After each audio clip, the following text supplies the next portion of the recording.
하나님 아버지 감사합니다. 오늘도 변함없이 말씀의 자리로 저희를 불러주시고 하나님의 음성 들을 수 있도록 인도하여 주시니 참으로 감사드립니다. 하나님 아버지, 오늘 말씀이 선포될 때 성령 하나님께서 우리의 모든 심령을 만져주시고 충만케 하여 주셔서 이 말씀을 통하여 하나님의 뜻을 깨닫고 하나님의 만져주심을 경험하는 귀한 은혜의 시간을 허락하여 주옵소서. 우리의 연약한 심령을 붙들어 주시고 우리의 믿음의 눈을 열어주시며 우리에게 성령님의 지혜를 주셔서 하나님 아버지, 이 모든 시간들을 통하여 주님 바라보게 되는 귀한 역사를 이루어 주옵소서. 우리 주 예수 그리스도의 이름으로 기도합니다. 아멘. 오늘 하나님께서 우리에게 주시는 말씀은 갈라디아서 4장 12절부터 20절까지 말씀입니다. 제가 봉독하겠습니다. 함께 눈으로 따라 읽어주시기 바랍니다. 형제들아, 내가 너희와 같이 되었은즉 너희도 나와 같이 되기를 구하노라. 너희가 내게 해롭게 하지 아니하였느니라. 내가 처음에 육체의 약함으로 말미암아 너희에게 복음을 전한 것을 너희가 아는 바라. 너희를 시험하는 것이 내 육체에 있으되 이것을 너희가 없인 여기지도 아니하며 버리지도 아니하고 오직 나를 하나님의 천사와 같이 또는 그리스도 예수와 같이 영접하였도다. 너희의 복이 지금 어디 있느냐? 내가 너희에게 증언하노니 너희가 할 수만 있었더라면 너희의 눈이라도 빼어 나에게 주었으리라. 그런즉 내가 너희에게 참된 말을 함으로 원수가 되었느냐? 그들이 너희에 대하여 열심을 내는 것은 좋은 뜻이 아니오 오직 너희를 이간시켜 너희로 그들에게 대하여 열심을 내게 하려 함이라. 좋은 일에 대하여 열심으로 사모함을 받음은 내가 너희를 대하였을 때뿐 아니라 언제든지 좋으니라. 나의 자녀들아, 너희 속에 그리스도의 형상을 이루기까지 다시 너희를 위하여 회상하는 수고를 하노니 내가 이제라도 너희와 함께 있어 내 언성을 높이려 함은 너희에 대하여 의혹이 있음이라. 아멘. 오늘 말씀 제목은 예수님처럼 바울처럼입니다.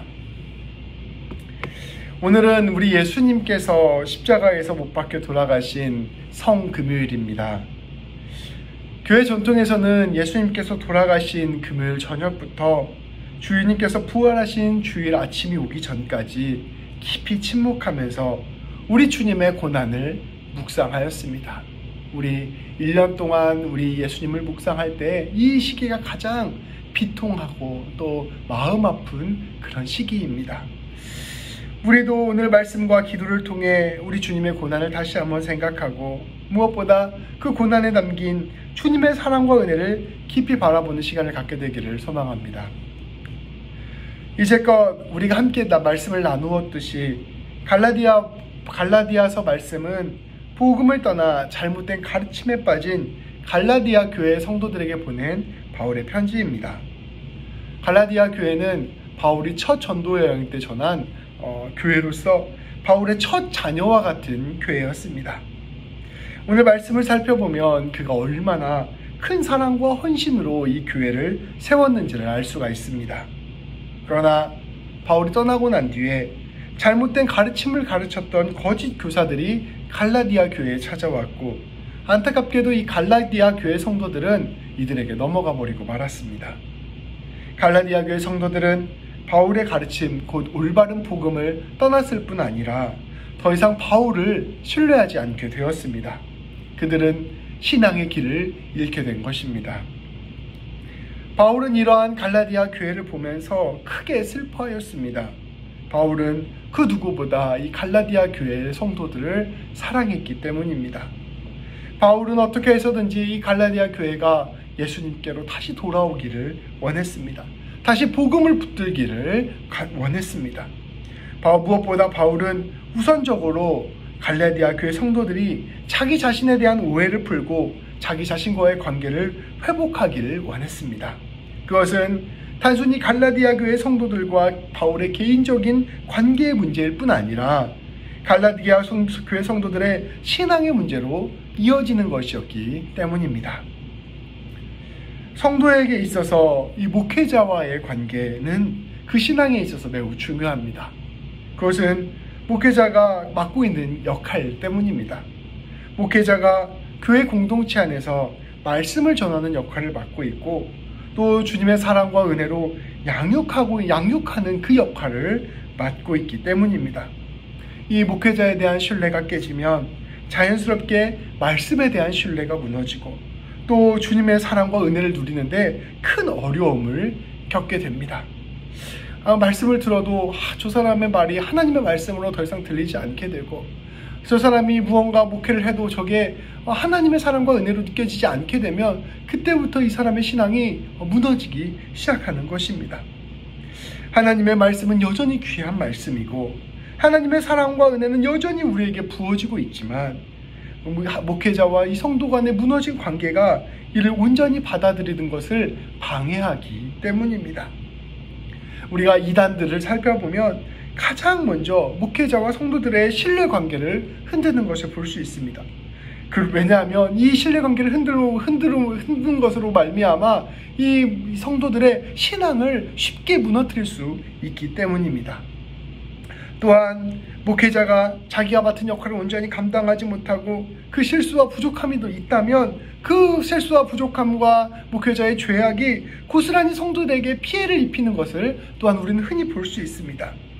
목회자가 행여나 큰 죄를 범하게 되면 교회 공동체 전체가 흔들리는 것을 우리는 또한 살펴볼 수 있습니다. 악한 마귀는 이것을 알고 끊임없이 목회자와 성도 사이를 이간질하고 특별히 목회자를 무너뜨리려고 애쓰고 있습니다. 우리 교회 공동체 가장 먼저 제가 명심해야 되고, 또 우리 교회 공동체가 함께 이것을 기억해야 할 것입니다. 우리가 서로가 흔들리지 않도록 계속해서 기도하고, 또 서로가 서로를 섬기고 서로가 서로를 사랑하고 신뢰하는 것은 매우 중요합니다. 그것은 목회자를 지키는 일인 것인 동시에 우리 성도님들을 지키는 귀한 방법입니다. 그래서 우리 성도님들이 늘 저를 위해서 꼭 기도해 주셔야 됩니다.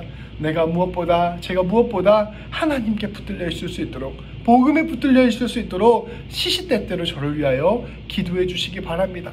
그리고 제가 무엇보다 늘 깨어있어서 성도를 사랑하고 성도를 위해서 기도하는 삶을 놓치지 않도록 또 저를 위해서 기도해 주시기 바랍니다. 저도 마찬가지로 우리 성도님들을 위하여 더 기도하고 더 열심히 노력하도록 계속해서 힘쓰고 나아가도록 하겠습니다. 이러한 굳건한 신뢰와 섬김이 교회 공동체를 굳게 세우고 자라게 하는 힘이 되는 것입니다. 바울의 거짓 교사들은 이것을 아주 잘 알고 있었습니다.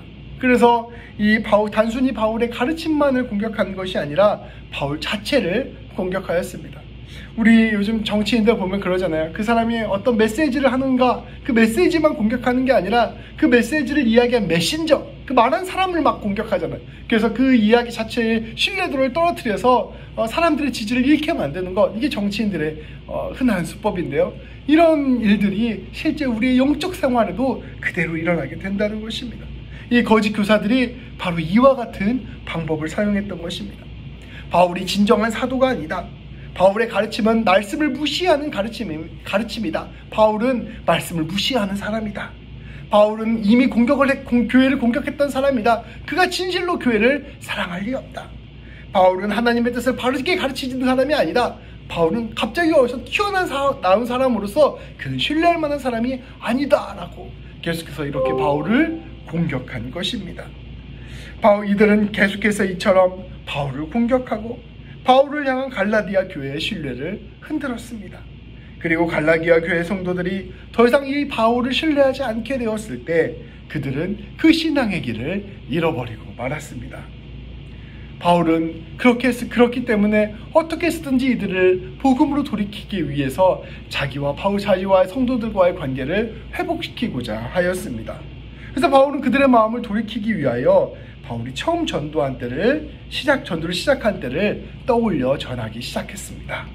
12절부터 15절까지 말씀입니다. 제가 봉독할 때 우리 성도님들 함께 눈으로 따라 읽어주시기 바랍니다. 형제들아, 내가 너희와 같이 되었은즉 너희도 나와 같이 되기를 구하노라. 너희가 내게 해롭게 하지 아니하였느니라. 내가 처음에 육체의 약함으로 말미암아 너희에게 복음을 전하는 것을 너희가 아는 바라. 너희를 시험하는 것이 내 육체에 있으되 이것을 너희가 업신여기지도 아니하며 버리지도 아니하고 오직 나를 하나님의 천사와 같이 또는 그리스도 예수와 같이 영접하였도다. 너희의 복이 지금 어디 있느냐? 내가 너희에게 증언하노니 너희가 할 수만 있었더라면 너희의 눈이라도 빼어 나에게 주었으리라.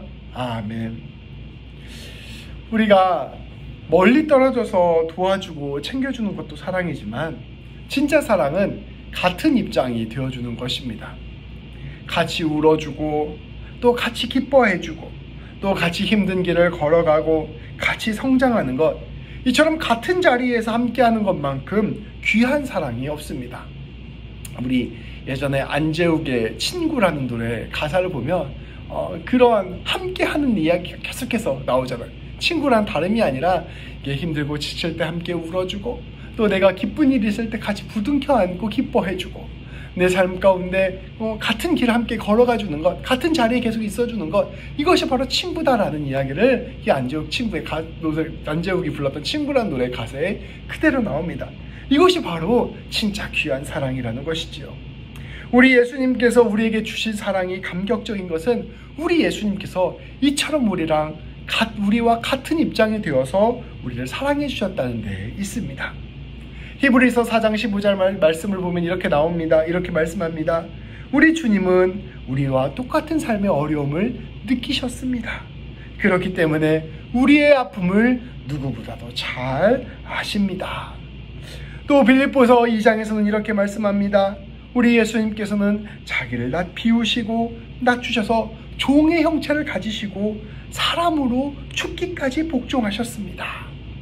우리 주님께서는 그저 하늘에 계시면서 우리에게 내가 너희를 사랑한다 말하고 그치는 것이 아니라 사람의 몸을 입고 우리 가운데 오셔서 우리와 같은 입장에서 우리와 함께 같은 동감, 같은 마음을 느끼시고 우리를 사랑한다 말씀하여 주시는 것입니다. 그렇기 때문에 예수님을 따르는 사람의 사랑은 이처럼 같은 입장이 되어주는 사람, 같은 자리에 앉아주는 사랑이 바로 예수님 닮은 사랑의 모습입니다. 바울은 갈라디아 교회 성도들에게 이러한 사랑을 베풀어 주었습니다.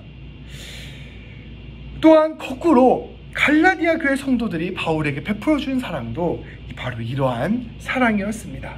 바울은 오늘 말씀을 보면 이 말씀 가운데 이렇게 고백합니다. 형제 여러분, 저는 비록 유대인이지만 유대인처럼 행세하면서 여러분들에게 다가가지 않았습니다.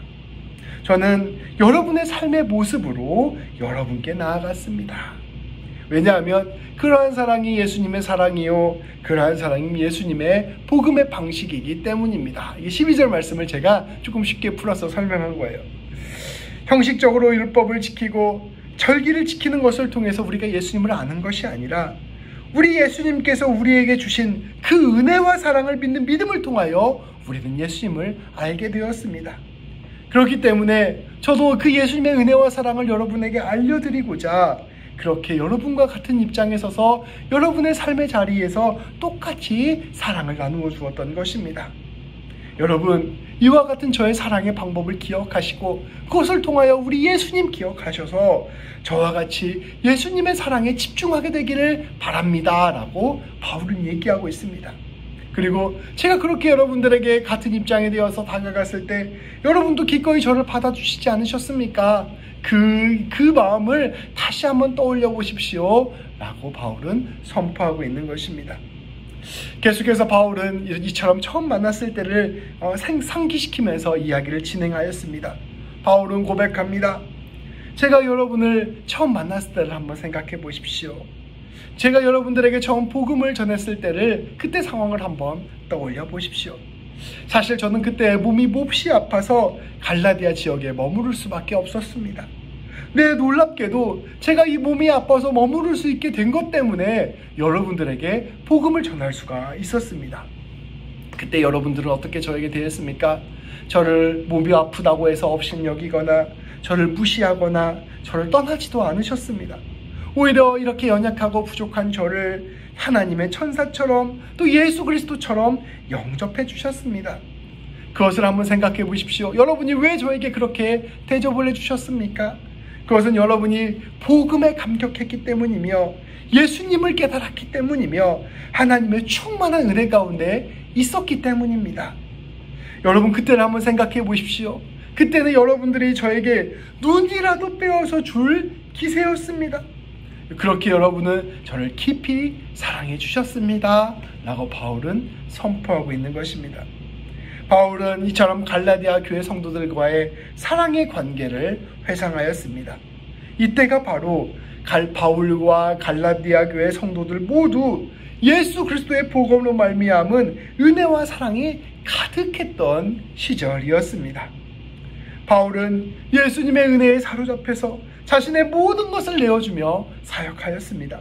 심지어 병중에서도 갈라디아 교회 가운데 복음을 전하고 섬겼고, 고난과 아픔 가운데서도 복음 전파에 최선을 다하고 있었습니다. 유대인으로서의 모든 기득권을 내려놓고 이들과 함께하였으며 전심을 다하여 복음을 전하고 있었습니다.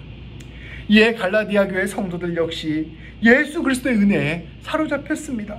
그리하여 이 바울의 복음을 받아들이고 이 바울의 바울을 마음을 다하여 사랑해 주었습니다.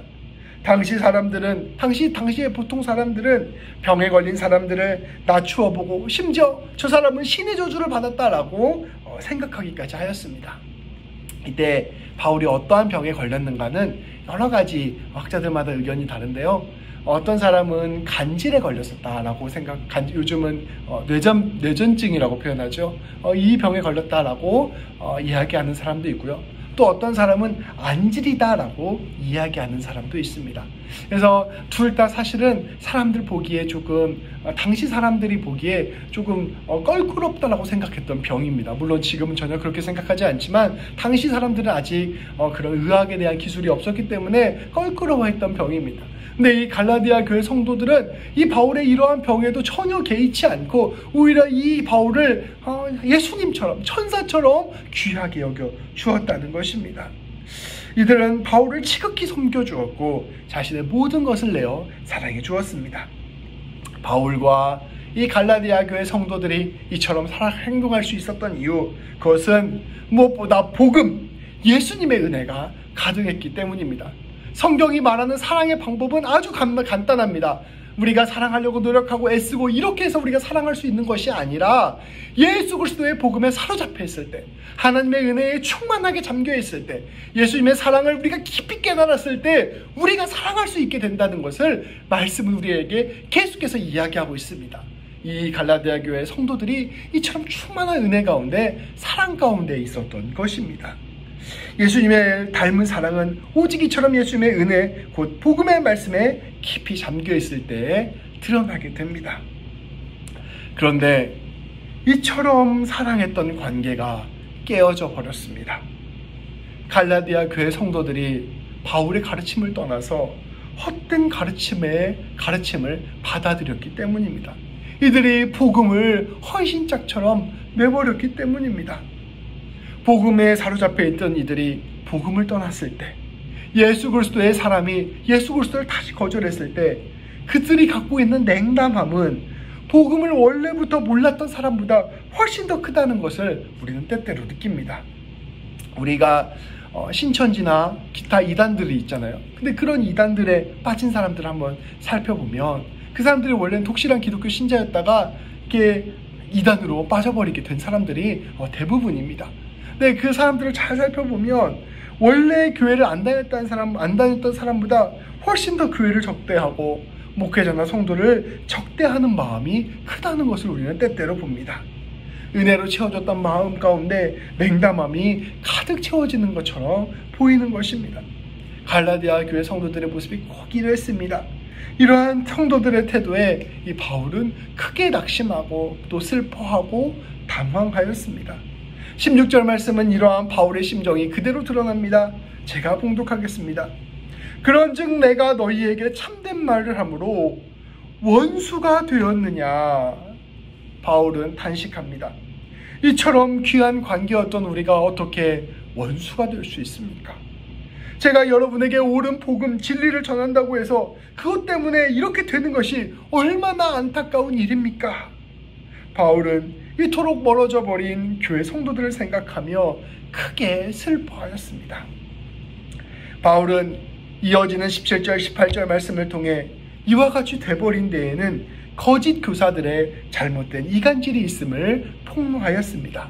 17절 18절을 제가 봉독하겠습니다. 눈으로 함께 따라 읽어주시기 바랍니다. 그들이 너희에게 대하여 열심을 내는 것은 좋은 뜻이 아니오 오직 너희를 이간시켜 너희로 그들에게 대하여 열심을 내게 하려 함이라. 좋은 일에 대하여 열심으로 사모함을 받음은 내가 너희를 대하였을 때뿐 아니라 언제든지 좋으니라. 아멘. 바울은 선포합니다. 여러분, 거짓 교사들이 여러분들에게 열심을 내어서 여러분들을 섬겨주고 잘해주는 것은 사실은 좋은 뜻이 아닙니다. 그것은 저 바울과 여러분들을 이간질시키고 더 나아가서 자기 자신들에게만 충성하도록 하는 것입니다. 누군가가 좋은 일을 위하여 열심히 섬겨준다면 그것은 좋은 것일 것입니다. 제가 아니라 누구든지 여러분들을 열심히 섬겨준다면 그것은 참 좋은 일일 것입니다. 그러나 이 거짓 교사들의 섬김은 좋은 목적이 담겨져 있는 섬김이 아닙니다. 여러분들은 그것을 분별하셔야만 합니다. 바울은 거짓 호의에 넘어간 갈라디아 교회에게 참된 지혜를 가질 것을 요청하는 것입니다. 제가 전에 서울에서 사역을 할 때에 대학부를 특별히 맡아서 섬기고 있었습니다. 근데 이제 우리 성도님들도 아시겠지만 한국 서울에는 굉장히 신천지란 이단이 활발하게 활동하고 있습니다. 그래서 시시때때로 계속해서 청년들에게 접근을 하고 청년들을 미혹해서 신천지로 데려가는 일이 아주 허다하게 발생합니다. 그래서 우리 청년들에게 계속해서 신천지 방지 교육을 하고 또 그런 낌새가 보이면 계속해서 신방을 해서 이렇게 끄집어내오는 일이 제가 했던 일 중에 되게 중요한 일 중에 하나였습니다. 거의 대부분 초반기에 발견을 하고 다 이제 끊어낼 수 있는 상황이 되죠. 근데 이제 가끔씩은 어느 정도 한 3달, 6달 이렇게 교육을 이미 받고 그때 신천지인 걸 깨달아서 나오는 사람들이 있습니다. 근데 이 신천지를 빠져나올 때 가장 힘든 것이 무엇이냐면 이 신천지에 있는 신천지 성도들이, 이단 성도들이 우리 청년들에게 엄청 잘해주는 거예요. 엄청 헌신적으로 해줍니다. 그래서 이 헌신적으로 잘해주고 섬겨줬던 것들이 남아있기 때문에 그 인간적인 정리를 끊어내는 것이 너무나 어려운 일이었습니다. 사실은 그 친구들이 이렇게 잘해주는 거는 사실 인간적으로 잘해주는 사랑의 마음으로 잘해준다기보다는 신천지로 포섭하기 위해서 잘해주는 것이었는데 막상 당하는 사람 입장에서는 그게 너무나 고맙게 느껴져서 그것을 끊어내는 것이 너무나 쉽지 않았다라고 이야기하고 있습니다. 사실 비단 이것뿐이겠습니까? 우리를 미혹하는 많은 것들이 우리를 이렇게 달콤하게 사로잡을 때가 있습니다. 근데 바울은 그것을 지혜롭게 분별하고 지혜롭게 끊어낼 수 있는 능력이 있어야 된다라고 말씀하고 있는 것입니다. 끝으로 바울은 그렇다면 자신의 수고가 이 거짓 선교사들의 수고와 어떻게 다른지 그것을 선포하였습니다. 잘해주고 좋아해주는, 섬겨주는 것은 바울의 것이나 이 거짓 교사들의 것이나 똑같은 모양인 것 같은데 이것이 궁극적으로 무슨 차이가 있는지를 바울은 마지막 말씀을 통하여 선포한 것입니다. 19절 20절 말씀입니다. 함께 눈으로 따라 읽어주시기 바랍니다. 제가 봉독하겠습니다. 나의 자녀들아, 너희 속에 그리스도의 형상을 이루기까지 다시 너희를 위하여 해산하는 수고를 하노니 내가 이제라도 너희와 함께 있어 내 언성을 높이려 함은 너희에 대하여 의혹이 있음이라. 아멘. 바울은 자신의 수고의 목적을 분명히 선포했습니다. 이 목적은 바울의 목적이 되기도 하고요.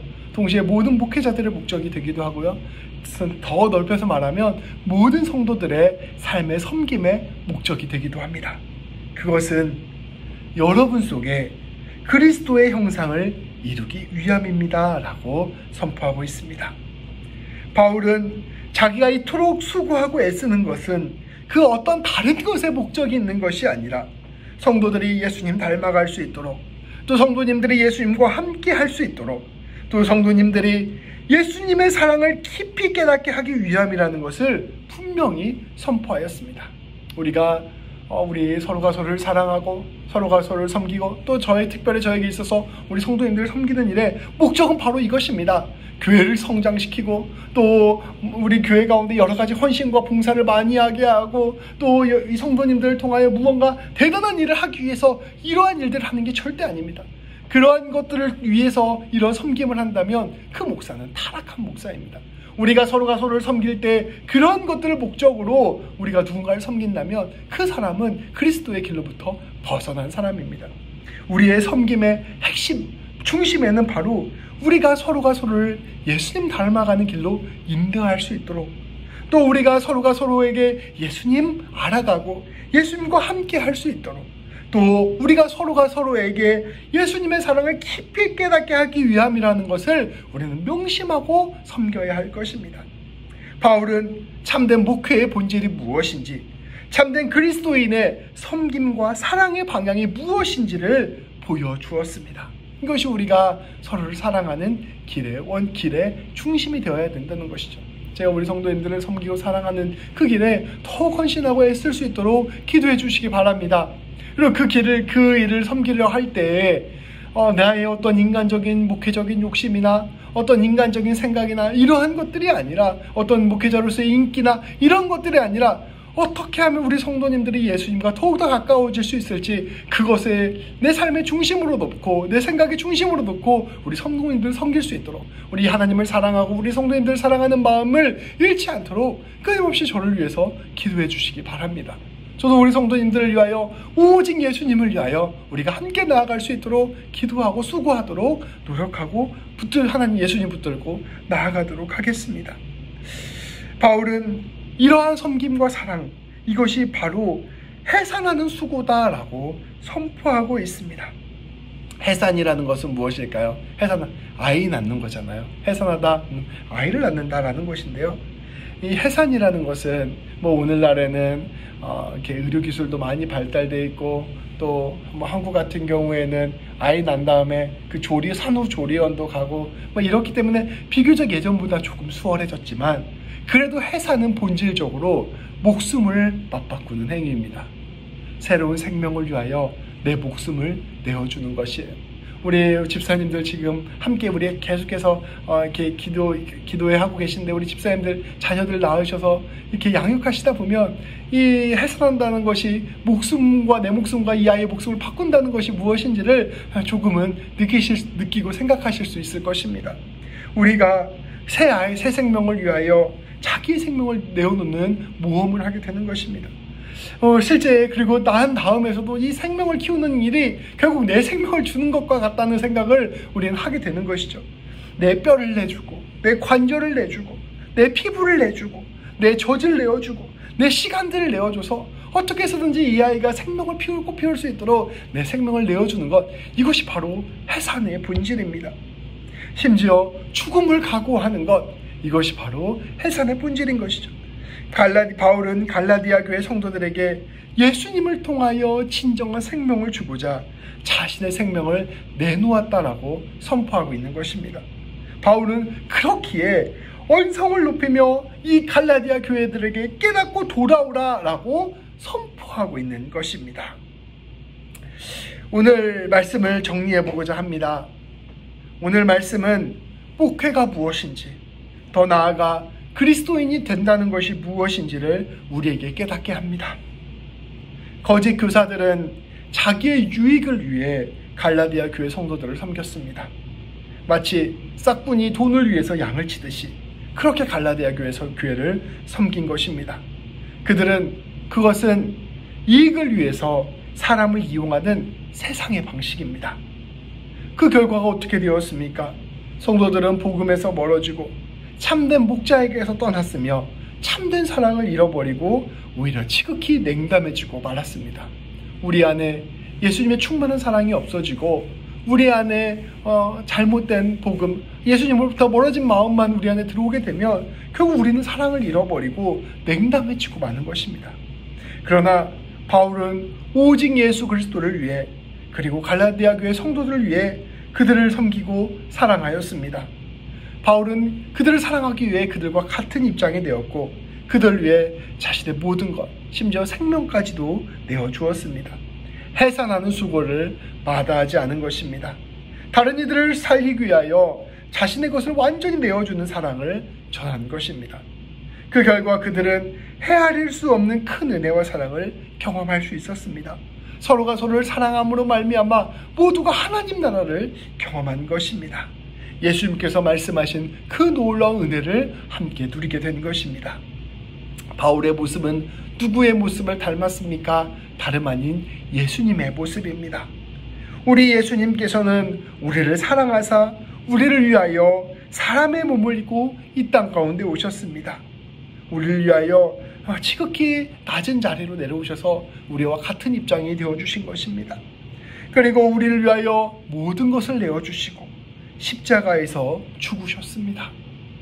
당신의 생명을 내어주심으로 우리에게 생명을 주신 것입니다. 우리 하나님께서는 우리 예수님을 지극히 높여주시고 예수님의 이름에 헤아릴 수 없는 영광을 허락하여 주셨습니다. 우리 예수님이 곧 하나님의 참된 은혜와 사랑이 되신 것입니다. 바울은 예수님을 믿고 받아들임으로 말미암아 이 놀라운 은혜를 드러내는 통로가 된 것입니다. 주님을 믿는다는 것은 이와 같은 주님의 길을 받아들이고 주님의 은혜 안으로 들어가서 주님처럼 살기로 결단하는 것을 의미합니다. 오늘 말씀을 보면서 참 제 자신도 부끄럽고 제 신앙인으로서의 모습도 부끄럽고 목회자로서의 모습도 참 부끄럽다는 생각이 들었습니다. 이것이 정말 내 삶에서 하나님 앞에서 이루어졌으면 좋겠다. 근데 내가 너무나도 그 앞에서 부족하고 연약하다라는 생각을 하게 되었습니다. 사실은 이것은 저뿐 아니라 우리 모두가 느끼는 마음일 것입니다. 그렇게 우리 주님은 우리에게 먼저 다가와 주셨고 우리에게 끊임없이 은혜를 선포하시면서 우리를 주님의 자리로 초대하고 계시는 것입니다. 우리가 그렇게 함께 손을 잡고 부족하지만 서로 의지하고 부족하지만 서로 사랑하면서 예수님 앞으로 한 걸음 한 걸음 나아갈 때 우리는 예수님처럼 그리고 복음 가운데 있었던 갈라디아 교회처럼 온전히 주님의 사랑을 드러내는 사람들로 변해갈 것입니다. 그렇게 나아갈 때 우리는 오직 주님을 믿는 자만인 우리는 참된 복을 경험하게 될 것입니다. 그 놀라운 은혜와 사랑을 누리는 저와 여러분이 되기를 주님의 이름으로 축복합니다. 그리고 우리가 그 일을 위하여 함께 기도하고 함께 주님을 바라보며 수고하기를 주님의 이름으로 초대합니다. 기도하시겠습니다. 하나님 아버지 감사합니다. 오늘 바울을 통하여 또 갈라디아 교회를 통하여 우리 예수님을 바라보게 하여 주시니 감사드립니다. 우리를 사랑하사 우리와 같은 입장이 되시기 위하여 사람의 몸을 입고 이 땅에 오시고 지극히 겸손한 모습으로 주님의 놀라운 사랑을 보여주시고 우리를 사랑하시되 자신의 생명을 내어주시기까지 사랑한 그 모습을 우리에게 허락하여 주시니 참으로 감사드립니다. 아버지 하나님, 우리가 오늘 성금요일을 맞이하여 이 놀라운 예수님 바라보며 나아갈 수 있도록 인도하여 주옵소서.